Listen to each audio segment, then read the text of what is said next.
and welcome to Skeptarchy, the podcast where we cover pretty much everything with a anarchist skeptical lens. My name is Cory. My name is Kevin. And I guess it's just the two of us this evening, but that's okay. We got lots of stuff we can talk about, I'm sure. Indeed. So, there's the big headline news, which is the Derek Chauvin trial. I don't know if that's how you pronounce his name, and I don't really care because dude is a cop and all cops are bad, and so fuck him. And even among them, he's bad. Yeah. So this guy, I'm sure most of you are going to be familiar with the summer of Black Lives Matter protests last year, all kicked off by the death of George Floyd. That's who this guy killed. So he was finally tried and convicted in Minnesota on counts of second and third degree murder, as well as second degree manslaughter. His sentencing isn't for another several weeks, but I can already see the liberals coming out with, yay, the system worked bullshit. Right. And the one big thing that I think exemplifies the fact that this is basically nothing, this doesn't affect real change in any way, is the fact that during the trial, almost exactly a year after the events that this trial is about, another police officer in Minneapolis, Minnesota, the same city where George Floyd was killed, shot a black man in his car, while apparently thinking she was going to be shooting a taser, which I'm like, how they're held on the different sides of the body. They don't feel the same. One's made of plastic, one's made of metal. How the fuck do you mistake your taser for your gun? Yeah, the weight difference alone would be ridiculous. Yeah, seriously. And so she's yelling, taser, taser, taser, right before she shoots this dude. And she's like, I think I just shot him. No shit. So he ends up dying. But the point is that in the same city, the same police department shot another unarmed black man, less than a year later. I cannot think of anything clearer to demonstrate that nothing has changed. Nothing is going to change. Yeah. Not without, not without some serious action on the part of, people who are not traditionally considered to have power. It's a bunch of nonsense. Yeah, it's not an example of the system working. It's an example of one person achieving sort of justice one time. Yeah, exactly. It is an example of the system working because this is how the system is designed to work. But yeah, I suppose it's one of those things not only was I think his name was Dante Wright was the young man that was killed. Yep. And he was even pulled over under a law that is explicitly used against people of color more than it is against. Yeah, it was the whole air freshener hanging from the windshield. It's technically illegal in most states to have anything hanging from your windshield, but of course, no white person is ever getting fucking pulled over for that shit. Yeah, that's right. So anyways, back to what we were discussing. There's not really any sign of any change having happened. And you have the Dante Wright situation, and then there was the shooting of, I think it was a 13-year-old girl in Chicago, whose name I cannot immediately remember. Micaiah or, yeah. I don't want to butcher it, but. That's fine. It's very clear that nothing substantial has changed in any way. So.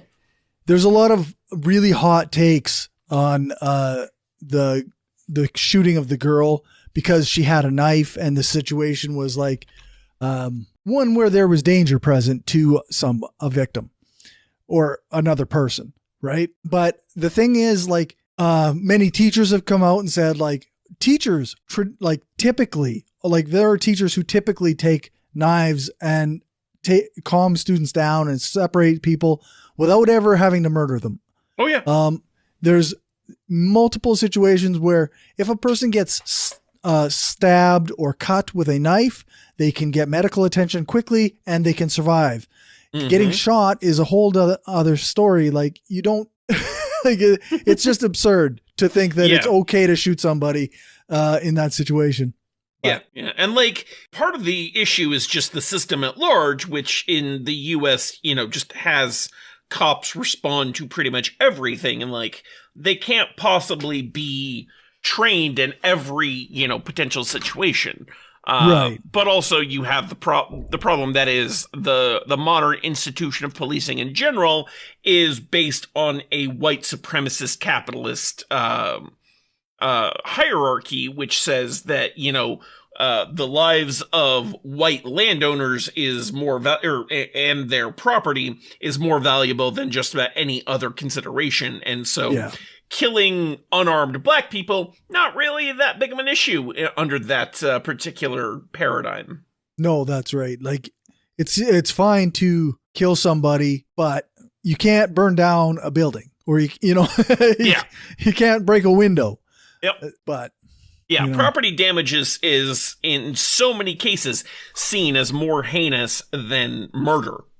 Yeah. And it's just ridiculous. Yeah. So I guess one of the ideas I wanted to talk about with this too is like, what is prison and like police abolition look like? I know that a lot of people, they ask, well, if you get rid of the police, like, what are you going to do when there is actual crime? Yeah. And so my response to that is, it's not that we're getting rid of the idea of fighting criminality.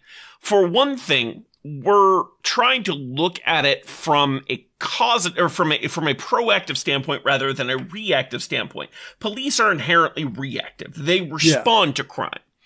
We want to be proactive, and that's not like some fucking I can't even remember the name of the movie. Tom. Oh, God damn it. Minority Report. That's what I was trying to think. Yep. Yeah.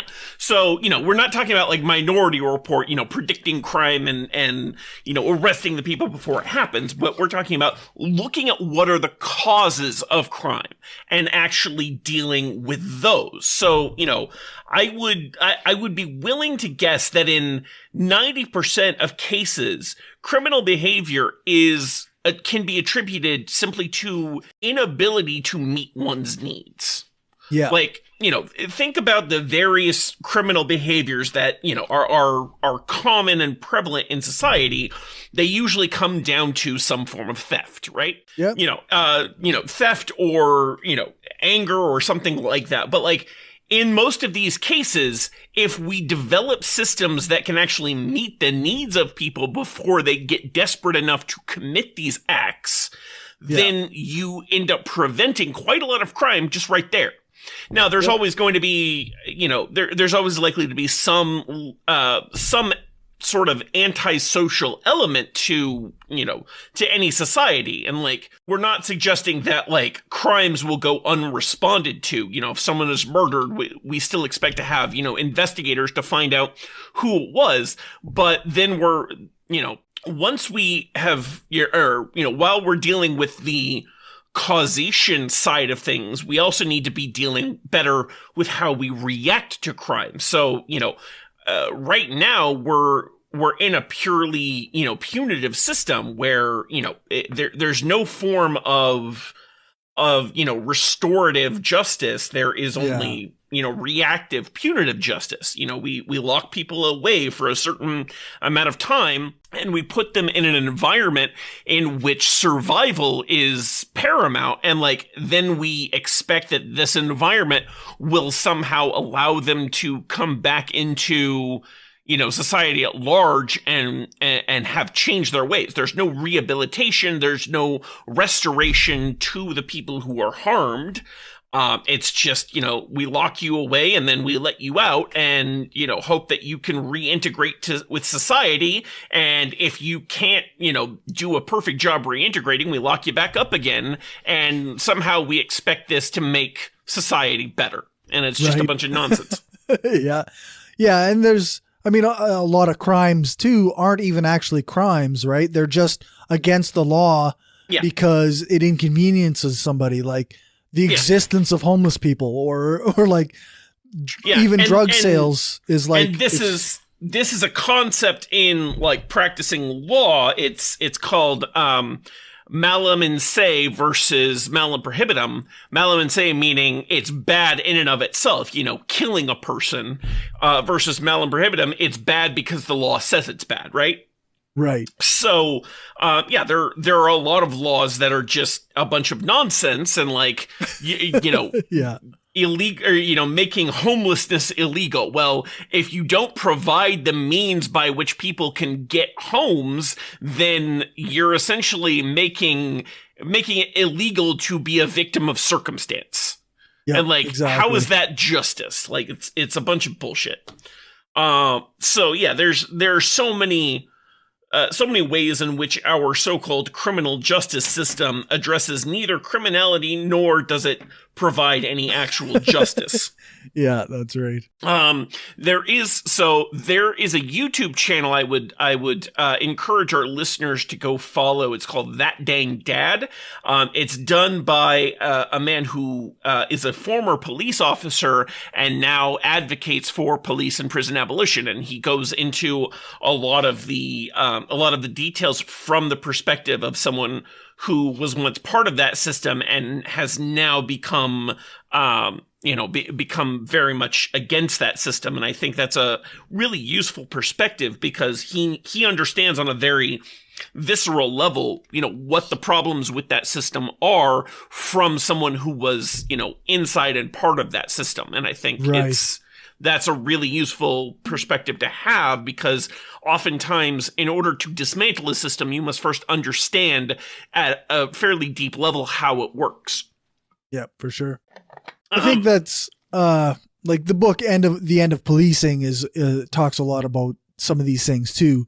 Mm-hmm. Like mental health services, like a lot of places like having a mental illness ends up placing you in a situation where you're treated like a criminal and you're arrested and stuff like that. So like the whole system has all these things where it's just, and I don't want to pretend like it's just the US. Canada has the same mentality.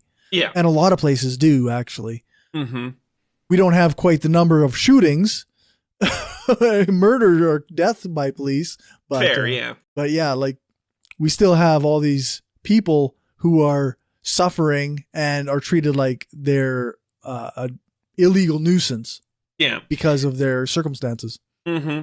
And of course you still have issues with, you know, police enforcing colonialism in that, you know, the Mounties are no less violent against your native peoples than the police here in the US are against ours. You know, when water protectors are trying to defend their land and their natural resources against, you know, the encroachment of oil companies or, you know, fishing companies or whatever it happens to be, the police are almost always going to take the side of the corporation and, the whatever helps the economy, as it were, instead of, what's actually just or right. So, when you see police bringing fucking water cannons to protests that ironically are there to defend water, it gets it shows you very quickly just how little policing is actually there to serve the interests of the people. Yeah, that's right. And you really see in cases like that how the state is a tool of capital and how the police is just the military domestic arm of the state. Right. Yeah. They just enforce whatever capital's will is onto the citizens, regardless of the impact on the environment and regardless of the impact on human rights. Mm-hmm. Absolutely. Unfortunately, it's the situation where as kind of the militaristic arm of the state, they are beholden to the rulers of state, which most of the time is capital. It's, the state does whatever those who run it want it to do. And usually those who run it are people who are either directly have or are influenced by wealth and power. So, Yeah, the police are really just an extension of the ruling class, which is why, we tend to refer to them as class traitors, because though the police themselves are often part of the working class, they tend to serve the interests of the ruling class far more, or, entirely in a lot of cases. Yeah, that's right. The day you see the police side with Black Lives Matter against the state, that's when that's when they're no longer the police. Yeah, exactly.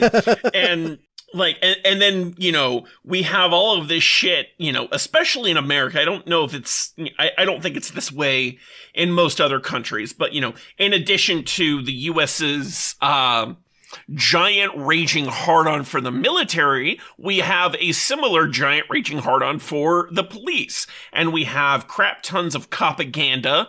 The entirety of the show Cops is just it's propaganda. Like, it is propaganda for the cops, and that's all it serves to do, to the point where, like, the police actually have a say over what things do and do not get shown on the show. So it exists entirely to lionize them and to, glorify being a police officer. And then, of course, we have the everyday rhetoric of, the protect and serve nonsense. I have at least 3 neighbors in my immediate neighborhood that have we thank and support our law enforcement officers. And it's just so ingrained in our understanding of what policing is that, they are this utter necessity that we can't live without when they are nothing but, or when they're anything but, rather. Yeah, like, didn't they actually win a court case with the Supreme Court that said they don't have to protect and serve citizens? Like, there's no protection involved. Honestly, I hadn't heard that, but I also, wouldn't doubt it. That absolutely sounds plausible. Protect and serve is a slogan, nothing more. It's not a directive. It's not something they have to actually adhere to. It's just something that sounds nice and makes people like them more. Yeah, it's funny. Mm-hmm. So, yeah, there's all that lovely bullshit, and it's just... Oh, geez, of course New York Times is blocking me. Bastards. Okay, good thing I have an old account. Well, usually when the New York Times blocks me, I just plug the page link into the web archive. Oh, yeah. Yeah, no, incognito mode doesn't work so well these days. They found ways around that, but the Wayback Machine, that's very useful. Good. Yeah. 2005, justices rule police do not have a constitutional duty to protect someone. The Supreme Court ruled on June 27th, 2005, that the police did not have a constitutional duty to protect a person from harm, even a woman who had obtained a court-issued protective order against a violent husband, making an arrest mandatory for a violation. Jesus Christ. The decision, with an opinion by Justice Antonin Scalia. Fuck Antonin Scalia so goddamn hard. Like, he really fucked things up. He did. And that man, like, he needs to have his grave constantly being pissed on by everyone he has ever fucked over, which, let's face it, is pretty much everyone. Yeah, that's right. I will. What I'll do is I'm going to put that into a document so that I can put that link into our show notes, because people need to share that everywhere. Yeah. Every time you see somebody say, oh, but protect and serve. Yeah, protect and serve is bullshit, says the Supreme Court. Yeah. So what else do we have on the list? You had mentioned something in the ideas about the Q documentary series. I haven't even heard of this, so... Okay, well, what I would like to maybe do is if I can send everybody the files for the videos, because I've got all 6 episodes. Uh-huh. And then we can maybe screen them and then, make some notes or whatever. And I've already watched the whole 6 episodes. You know what we could do? We could try to set up something where, I don't know how long each episode is, but we could create a sort of watch along commentary track. So like as we're watching them, we could, I don't know where exactly this is. I'm sure there's a way for us to watch it together. We could probably do it on like Discord or something. Yep. But like as we're watching it, we record our commentary of it, and then we can, put that out as its own sort of podcast episode so people can listen to us talk about it as they're watching it. It's a good idea. Yeah. Like I think we should be able to do that through Discord or something. Mm-hmm. Yeah, we could do it like that. But yeah, like what all is it about exactly? So the Q, it's called Into the Storm, something QAnon or QAnon Into the Storm or something like that. And it's a documentary where this guy, Cullen Hobark, I think his name is. Interesting name. He kind of, what he did was he more or less embedded himself with like QAnon believers, and he even got he was like right in touch and spent a lot of time with Jim and Ron Watkins, who were the runners of 8chan and 8kun. Interesting. Yeah, it is. It's really interesting if you're a person who's interested in the QAnon phenomenon. Yeah, which obviously I am. Mm-hmm. It's kind of been a hobby horse of mine, I guess you could say, for a little while. Yeah. That's definitely an interesting idea, because like there's so much out there, it's weird because there's both the QAnon conspiracy itself, and then there's like conspiracy theories about who Q is. Right. So, and like how it's related to the fucking Pizzagate shit, and there's so much fucking weirdness out there, I swear. It kind of goes into all of that in this. It's a 6-episode series, about an hour long for each episode. Mm-hmm. And yeah, I mean, it's just the first episode is the most frustrating because but as you get into the series, they talk more and more about this. Like you say, they explore the who is Q question a lot. Okay. And then at the end of the series, it's revealed that Q is somebody, or at least the evidence points that this there was somebody who was acting as Q at the end. Interesting. But I mean, it doesn't surprise me because, like, obviously someone had to be, making all the various posts and shit. Yeah, like, but it kind of showed how it's like a feedback loop a lot too. Yeah. Like, QAnon believers would type in these things. They would do this, what they call digging, and they would come up with these theories and ideas about what was going on in the deep state and behind the scenes. And then Q, because Q was watching the threads on 8chan, would then feed back information that like cryptically worded things that confirmed those beliefs, right? So he was basically acting as like a carny shill, or not shill, but like one of those fake mediums where they just, they take all the shit and then they feed it back in a semi-cryptic way that allows people to like, see it as confirmation of what they were saying. Yeah, it's very like almost like the cold reading methods, like you say. Like, yeah. But it's so much easier because it's online and it's all like just you don't even have to like cold read facial expressions. You literally just read what they say and then say it back to them in a different way, and they're like, "It's confirmed." Yeah, that's right. Like, oh my God, Q believes in the same thing. Yeah, that sounds about right.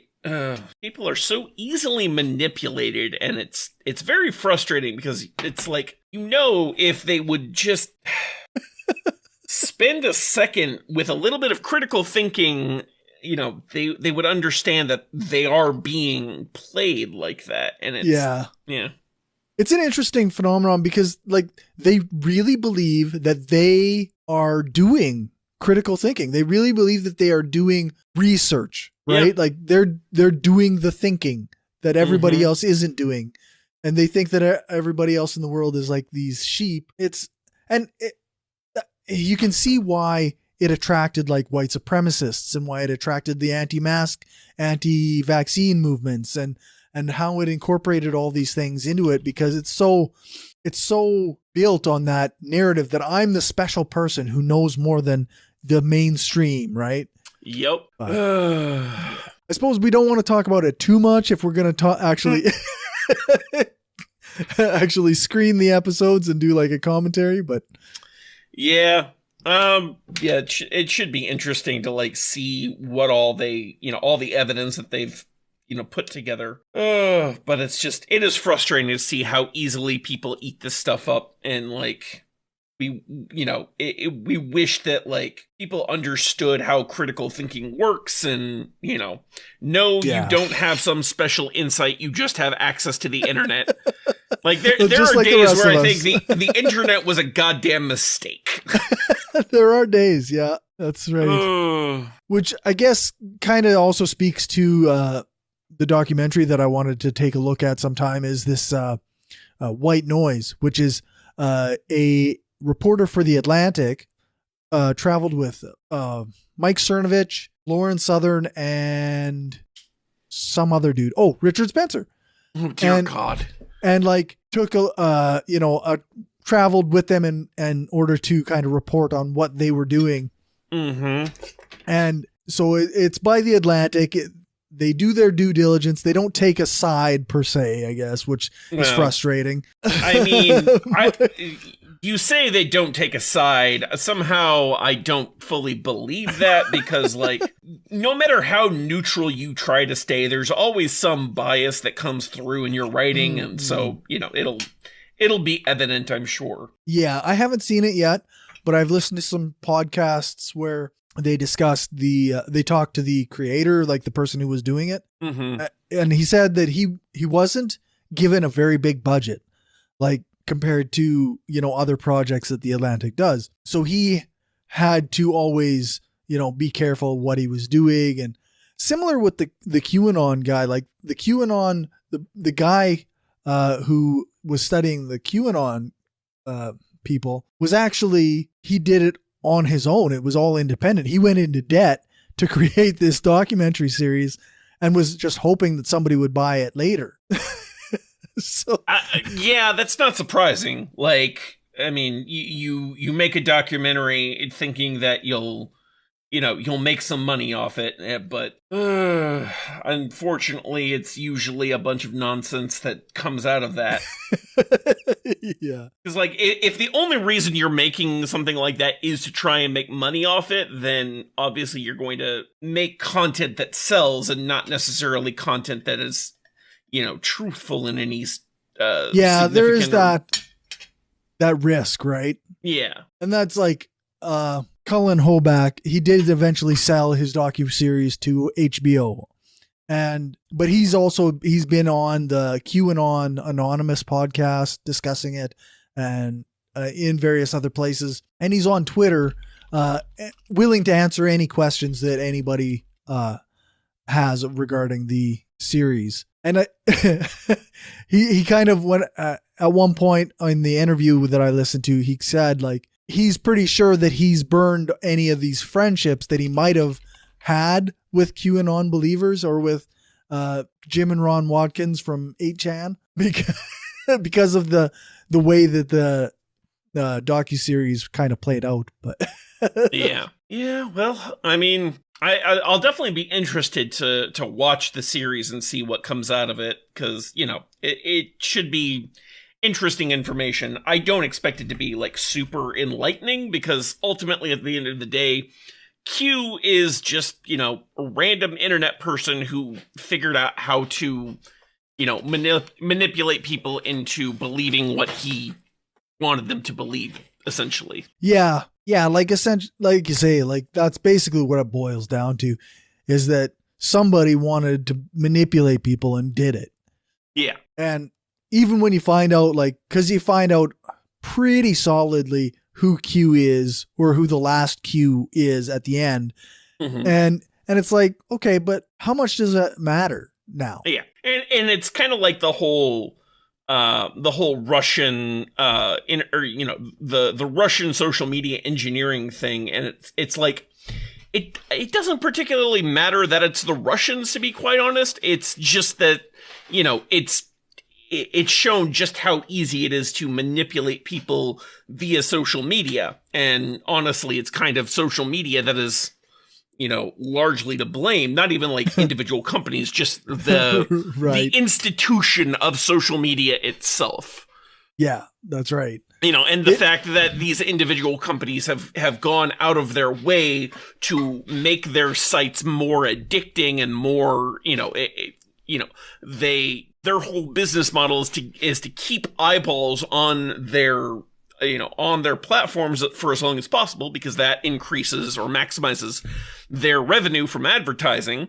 And so, they do what they have to do to get people to stay on, which usually involves, taking advantage of psychological, trickery that keeps people engaged. Yeah. And it's that very trickery that, gets people to, believe and spread false information because, it's interesting and gets clicks. I often think of it in terms of like, there was an article in Cracked a long time ago that compared massive multiplayer online games to gambling.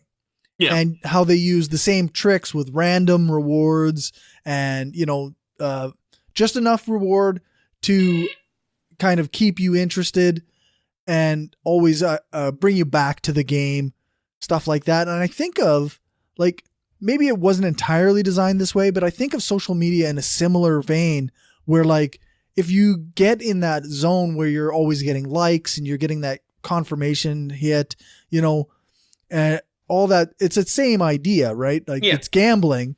Yeah, it's the same, it triggers gambling the same parts addiction of the brain. Yeah, that's right. Yeah, so, it's like all of the, every like, every retweet, every share, these all, trigger little hits of dopamine in the brain, and, you see the numbers go up, and, so you want to do things that get more of those numbers, and, it all really just ends up serving them, because all of these clicks means clicks that advertisers are like, oh, you guys get eyeballs, and so we'll give you money to sell our stuff. Yeah, that's right.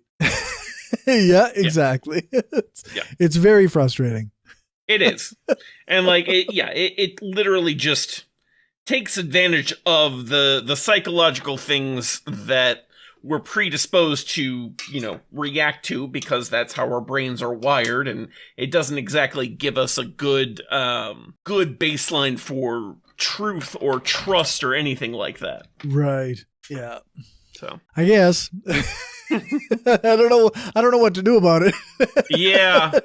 Unfortunately, the what to do about it is unfortunately something that's going to have to be a long, involved process of weaning people off this stuff, because it tends to be very harmful. You can find us at skeptarchy.com. Our Twitter is at skeptarchypod. You can find us at facebook.com/skeptarchy.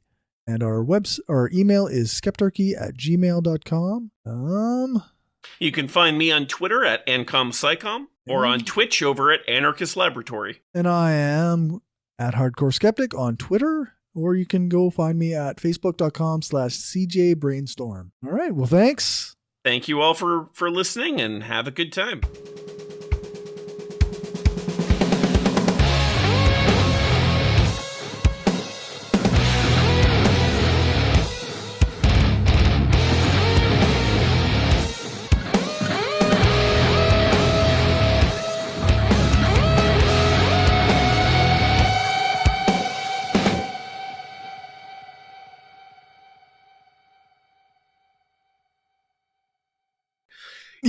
Yeah. It is not an example of the system being changed any significant. Oh, who is that? This is my stepdaughter. Oh. Say hello. Hello. Hello. Oh, she's adorable. Yeah, she is. Aw. What's her name? She's Murica. Murica? Murica. Murica. Okay. You're supposed to be in bed, though. What are you doing down here? Okay, bye-bye. She wants to be on the podcast. Yeah. This is the second one she's interrupted. Oh, nice. Well, she's very cute. Yes, she is. And a little bit of a monster. No, Yes, Mumu, go. Bye-bye. no, stay here. No, I stay. It's like, no, I'm staying here. Thanks. Yeah.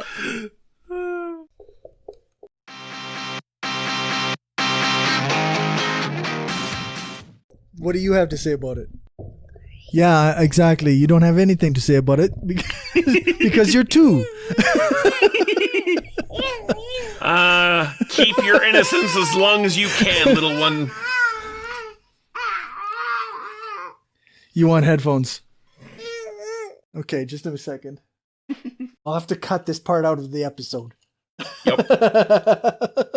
I put these on like this. They're too big for you, but it'll make you happy. Now Mama's gonna be wondering where the heck you are, because you're supposed to be upstairs in bed. Hold on. Okay. Can you hear? Yeah, hold them on your head. Hold them on. Hello. Can you you hear me? She's also surprisingly shy when she doesn't. Oh. Hi. Can you say hello? Say bonjour. Bonjour, comment allez-vous? Yeah. Je suis yeah. Kevin. Comment ça va? No. No. No. No, she just straight up shakes her head at me. It's great. Yeah. Never let it be said that I am good with children. Oh, that's the thing about it. Like 2-year-olds is that they like you as long as you are there to give them candy. Well, see, I have candy in the form of M&Ms. Oh my Alas, goodness. I am much too far away to provide Too them. far away. Yeah. Too far away. Yeah, I love me some peanut M&Ms. Delicious. Yeah, we have the occasional candies in the home. Okay, Mumu, go upstairs now. Okay, bye-bye. Bye. All right, I'll be right back. Okay, no worries. Stop touching. No, stop. Let go. Let go, Mumu. Come on. Mama's wondering where you are, I'm sure.